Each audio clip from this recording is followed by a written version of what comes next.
कि गाँव के इधर दुए चीजें टाका कमे में टणिया दौड़ के ना तो मटिया कोड़ के।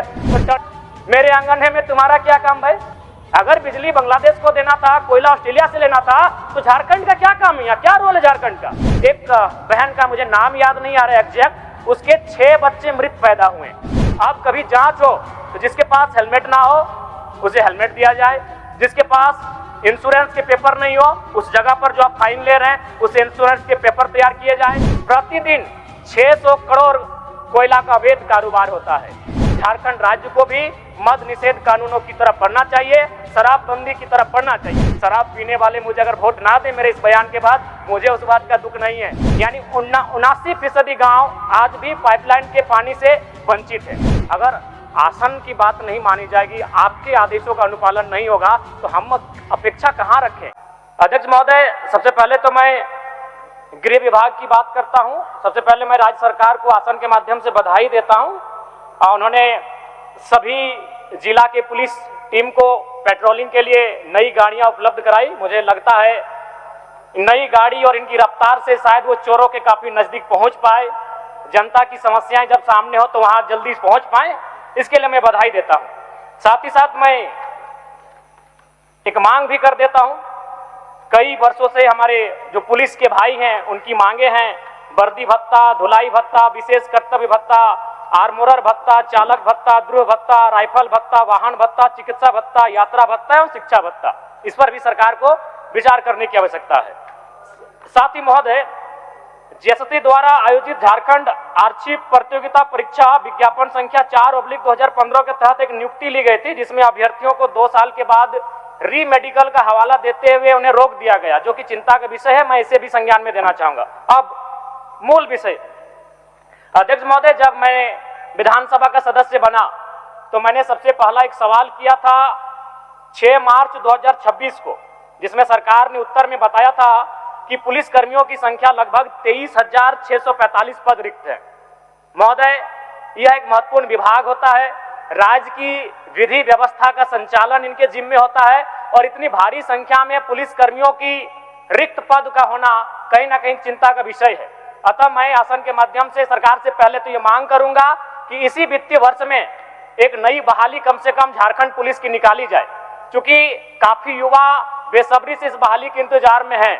और गांव देहात में हमारे आज से 30-40 साल पहले कहावत भी थी कि गाँव के इधर दुए चीजें टाका कमे में टणिया दौड़ के ना तो मटिया कोड़ के। तो टणिया में दौड़ने वाले नौजवान आज भी इस पुलिस बहाली की प्रतीक्षा में है। मैं चाहूंगा ये जो 23,000 से ज्यादा रिक्त पद हैं इनकी भरपाई की जाए।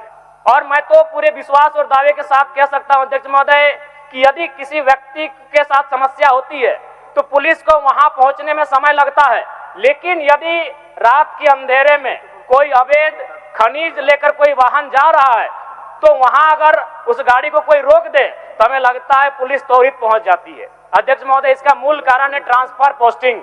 ये किसी से नहीं छुपा है अध्यक्ष महोदय, भले लोग कहने से डर रहे हो, लेकिन आज इस राज्य की एक कड़वी सच्चाई है ट्रांसफर पोस्टिंग। जब तक ये ट्रांसफर पोस्टिंग की व्यवस्था रहेगी अध्यक्ष महोदय, तब तक हम ये अपेक्षा नहीं कर सकते हैं कि पुलिसकर्मी सही से और नियमित अपना कार्य करेंगे। कभी कभी ऐसा लगता है कि जब खजाना खाली होने लगा है तो रोड में वाहन की जांच शुरू कर दी जाए, जनता को परेशानी करने का कार्य आरंभ हो जाता है। महोदय, मैं स्पष्ट कहना चाहूंगा, मैं भी पक्षधर हूं कि जो लोग हैं वो हेलमेट पहने, वो लाइसेंस सही सलामत रखे, इंश्योरेंस का पालन करे। लेकिन मैं एक सुझाव देना चाहूंगा कि जब अब कभी जांच हो तो जिसके पास हेलमेट ना हो उसे हेलमेट दिया जाए, जिसके पास इंश्योरेंस के पेपर नहीं हो उस जगह पर जो आप फाइन ले रहे हैं उस इंश्योरेंस के पेपर तैयार किए जाए। जिनके पास जो कागज नहीं हो पहला अटेम्प्ट में पहली बार सबसे पहले उन कागजों को बनाया जाए। दूसरी बार अगर वो गलती करता है तो निस्संदेह आप उसे कठोर कार्रवाई करें। मैं इसका भी पक्षधर हूं। अध्यक्ष महोदय, आप बात करते हैं खनन की। झारखंड राज्य 40% खनिज देने वाला राज्य है। इस राज्य 27% कोयला, 26.5% लोहा, तांबा, bauxite, bromide, uranium, thorium, mica जैसे 75 से 80 प्रकार के मिनरल्स इस देश को हमारा राज्य देता है। लेकिन अध्यक्ष महोदय, आज बहुत ही चिंता का विषय है, बहुत ही गंभीर विषय है। हम अगर उड़ीसा से अपनी तुलना करें, पिछले वित्तीय वर्ष में उड़ीसा जो खनन के क्षेत्र में हमसे कम प्रभाव रखता है, उसने राजस्व के रूप में 50 करोड़ से ज्यादा रुपए राजस्व के रूप में प्राप्ति की, 50,000 करोड़ से ज्यादा। और अगर हम झारखंड राज्य की बात करें अध्यक्ष महोदय, तो मात्र 19,000 करोड़ रुपए ही हम राजस्व की प्राप्ति कर पाए हैं। इसका कारण क्या है? इसका कारण है कहीं ना कहीं हमारी जो नीतियां हैं और हमारा जो प्रबंधन का तरीका है वो कहीं ना कहीं उसमें खामियां हैं अध्यक्ष महोदय। आज अगर विभिन्न अखबारों के स्रोत की माने तो लगभग कोयलांचल के क्षेत्रों में प्रतिदिन 600 करोड़ कोयला का अवैध कारोबार होता है। 600 करोड़, उसे अगर 12 से गुना करें तो 12 चक 72, यानी हमारे राज्य में जब वन टाइम जो अनुपूरक बजट आता है, उस अनुपूरक बजट के बराबर इस राज्य में केवल कोयला के अवैध कारोबार से पैसा की उगाही की जाती है महोदय, जो कि इस राज्य के लिए बहुत ही चिंता का विषय है महोदय। और मैं तो आपको भी संज्ञान देना चाहूंगा, क्योंकि मैं आसन से आग्रह करूंगा, चैलेंज तो कर नहीं सकता। महोदय याद होगा लगभग 3-4 विधायकों ने यह मामला उठाया था कि कोयलांचल के क्षेत्रों में रेतों की जमीन पर जबरन ओबी डंप किया जा रहा है, जबरन उनकी जमीनों का अधिग्रहण किया जा रहा है, मुआवजा वगैरह नहीं दिया जा रहा है। आपने संज्ञान में लिया था और आसन के माध्यम से आपने एक टीम का भी गठन किया था 7 सदस्य। महोदय क्या हुआ उस टीम का, क्या हुआ उस आपके निर्णय का? अध्यक्ष महोदय ये कितनी दुख की बात है। You are the chairperson of the house but they are not following your instruction. आपके ऑर्डर का अनुपालन नहीं हो रहा है, आपके इंस्ट्रक्शन का पालन नहीं हो रहा है अध्यक्ष महोदय, ये चिंता का विषय है। तो फिर हमारा क्या होगा अध्यक्ष महोदय? आपने टीम बनाया था। जयराम जी, आपने जब आसन को इंगित किया तो मैं आपको सूचना दे दूं, इसका जांच चल रहा है और जांच के क्रम में एक दिन ऐसा भी हुआ कि तमाम पदाधिकारी को हम लोग हमारे विधानसभा सचिवालय का जो मीटिंग हॉल है उसमें भी बुलाने का काम किया और काफी डिस्कशन इस विषय पर हुआ। और फिर इन लोगों का एक्सटेंशन, इन लोग हमको एप्लीकेशन दिए कि हमको इस विषय के तह तक जाने के लिए और कुछ वक्त दिया जाए।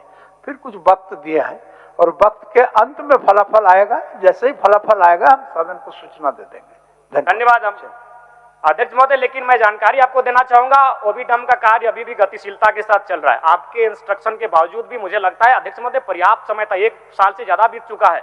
अगर आसन की बात नहीं मानी जाएगी, आपके आदेशों का अनुपालन नहीं होगा, तो हम अपेक्षा कहां रखें, किनसे उम्मीदें रखें, जनता किनसे उम्मीदें रखेंगे अध्यक्ष महोदय?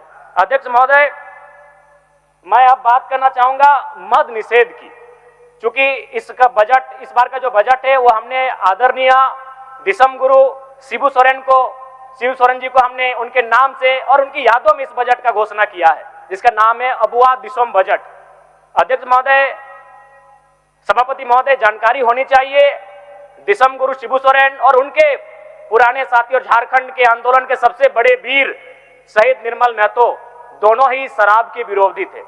अपने पूरे जीवन काल में दोनों ने शराब का सेवन नहीं किया।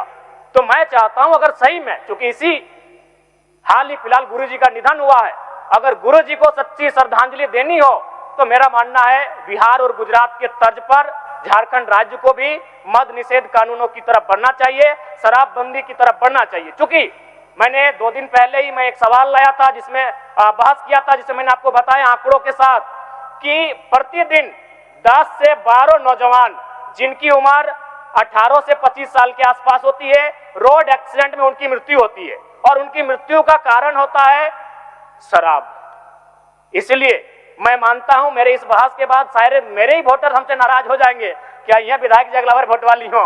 मुझे अपने वोट की चिंता नहीं है, मुझे चिंता उनकी भविष्य की है। जब 18 साल का नौजवान मर जाता है, घर का इकलौता बेटा होता है, कई मामले तो ऐसे आए हैं कि 4 महीना पहले शादी हुआ था, कई मामले तो ऐसे आए हैं कि 1 सप्ताह पहले बच्चे का जन्म हुआ था, आज वो मर चुका है, तो दिल को झकझोर देता है। इसलिए मुझे अपने वोट की परवाह नहीं है। शराब पीने वाले मुझे अगर वोट ना दे मेरे इस बयान के बाद, मुझे उस बात का दुख नहीं है। लेकिन 18 से 25 साल के नौजवान जो प्रत्येक दिन 10 से 12 की संख्या में मारे जा रहे हैं और उसमें मुख्य कारण शराब होता है, इसलिए मैं चाहता हूं गुरुजी को सच्ची श्रद्धांजलि, मद निषेध कानून लाकर दिया जाए। ऊर्जा जिससे विधानसभा संचालित हो रही है, ऊर्जा जिससे हमारा सेलफोन संचालित होता है, ऊर्जा के बिना, बिजली के बिना आज कोई भी कार्य हम लोग आगे नहीं बढ़ा सकते हैं।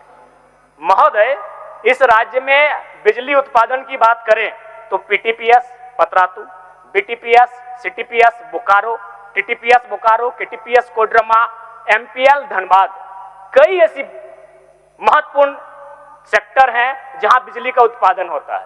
गोड्डा में तो अडानी प्रोजेक्ट बिजली उत्पादन का कार्य कर रही है, लेकिन वहां एक चौंकाने वाला आंकड़ा है अध्यक्ष महोदय, सभापति महोदय, गोड्डा में जो बिजली उत्पादन का काम हो रहा है उसका कोयला झारखंड से नहीं जाता है। आपकी जानकारी के लिए बताना चाहेंगे, उसका कोयला आता है ऑस्ट्रेलिया से। एक लॉजिक को समझिएगा थोड़ा सा, ऑस्ट्रेलिया से कोयला आता है गोड्डा और बिजली बन के जाती है बांग्लादेश। अगर हम किलोमीटर की दूरी नापें तो गोड्डा से अगर ढाका की बात करें तो लगभग 500 किलोमीटर है, और गोड्डा से अगर बांग्लादेश बॉर्डर की बात करें तो लगभग 300 किलोमीटर है। यानी ऑस्ट्रेलिया से अगर कोयला लाना है तो सबसे पहले वो बांग्लादेश पहुंचेगा, लेकिन वो झारखंड लेकर आते हैं, गोड्डा लेकर आते हैं। क्यों मालूम है ना? उनको मालूम है झारखंड की सरकार जो है यहाँ के रैयतों के प्रति सजग नहीं है, यहाँ के लोगों को लाठी डंडे मारकर उनकी जमीनों को ले सकते हैं। नहीं तो क्या कारण है? लॉजिक को समझिए। अगर उनको बिजली बांग्लादेश को ही देना था, कोयला ऑस्ट्रेलिया से लेना था, तो झारखंड का क्या काम? मेरे आंगन में तुम्हारा क्या काम भाई? अगर बिजली बांग्लादेश को देना था, कोयला ऑस्ट्रेलिया से लेना था, तो झारखंड का क्या काम है? यहाँ क्या रोल है झारखंड का? 100% बिजली बांग्लादेश को जाती है। यह चिंता का विषय है। ये उस कहावत को चरितार्थ कर रही है कि दीपक तले अंधेरा। आज झारखंड बिजली अन्य राज्यों को देता है, लेकिन हमारा राज्य अंधेरे में रहता है। यह सच्चाई है अध्यक्ष महोदय। अंत में मैं पेयजल विभाग, चूंकि महत्वपूर्ण विभाग है, इस पर बात करना चाहूंगा। सभी माननीय सदस्यों ने चिंता भी जताई है। चापाकल, पहले चापाकल की बात की सभापति महोदय, मैं बिल्कुल सरकार से आग्रह करूंगा प्रत्येक पंचायत को इस वित्तीय वर्ष में 10-10 चापाकल उपलब्ध कराया जाए। महोदय, अगर पेयजल की बात करें तो झारखंड में लगभग 32,600 से ज्यादा गांव हैं, लेकिन पाइपलाइन के माध्यम से जो पानी पहुंचा है वो मात्र 6,963 गांवों में ही पहुंचा है। इसका अर्थ है 21%, यानी 79% गांव आज भी पाइपलाइन के पानी से वंचित है। हमारे गिरिडीह में ही पिछले दिन हमने पढ़ा था कि अखबार में कि शायद 1300 करोड़ से काम करना था, लेकिन 13 घरों को पानी नहीं मिला। निसंदेह मैं जब भी इस विषय पे बात सुनता हूं, मंत्री जी एक ही बात कहते हैं, केंद्र का अंश नहीं मिला, केंद्र का अंश नहीं मिला, केंद्र का अंश नहीं मिला। तो मैं आज राज्य सरकार से ये मांग करता हूं कि एक श्वेत पत्र जारी किया जाए कि केंद्र ने 191 मदों में कितना पैसा दिया है, वो पैसा कहां खर्च हुआ है, और पैसा जो नहीं खर्च हुआ है वो किन कारणों से खर्च नहीं हुआ है। 191 मदों को केंद्र का जो पैसा आया था इससे पहले, उस रिपोर्ट को सार्वजनिक किया जाए। साथ ही अध्यक्ष महोदय, आपको जानकर आश्चर्य होगा, आज हमारा पेयजल विभाग का बजट है 5,194 करोड़ रुपए का, लेकिन आज लंदन स्थित अंतर्राष्ट्रीय समाचार एजेंसी रॉयटर्स के अनुसार भारत में पैकेज्ड पानी का बाजार लगभग 40,000 करोड़ का हो चुका है। महोदय, मैं मानता हूं कि पानी मौलिक अधिकार नहीं है, लेकिन सुप्रीम कोर्ट ने कहा है कि मौलिक अधिकार से कम भी नहीं है। यानी जो कर्म सरकार को करना चाहिए था, आज पानी का भी निजी बाजार एक बहुत बड़ा और विशाल रूप धारण कर रहा है। महोदय, इस बात को लेकर राज्य सरकार को गंभीर होने की आवश्यकता है। मैं आसन से ये मांग करता हूं, इसलिए आसन के माध्यम से मैं स्पष्ट शब्दों में विभागीय मंत्री और माननीय मुख्यमंत्री से आग्रह करूंगा कि इस वित्तीय वर्ष में पानी की जो समस्याएं हैं उनका त्वरित समाधान करने की दिशा में कार्य किया जाए। मान्यवर, ये कैसा परिस्थिति है कि वहां जादूगोड़ा की परिस्थिति क्या है? लगभग एक रिपोर्ट के अनुसार 47% महिलाएं मां नहीं बन पा रही हैं। लगभग 30 से 35% महिलाएं जो अगर बच्चों को जन्म भी दे रही हैं तो मृत जन्म ले रहे हैं। एक बहन का मुझे नाम याद नहीं आ रहा एग्जैक्ट, उसके 6 बच्चे मृत पैदा हुए। मैं मानता हूं यूरेनियम देश की शक्ति के लिए आवश्यक है, लेकिन क्या वो मानवीय मूल्यों से ऊपर है? तो क्या इतने वर्षों से यूरेनियम खनन का कार्य जादूगोड़ा में हो रहा है, क्या उस गांव को हम वहां से विस्थापित नहीं कर सकते? क्या उस गांव को दूसरे जगह पर बाकी मूलभूत सुविधाओं के साथ नहीं बसा सकते हैं?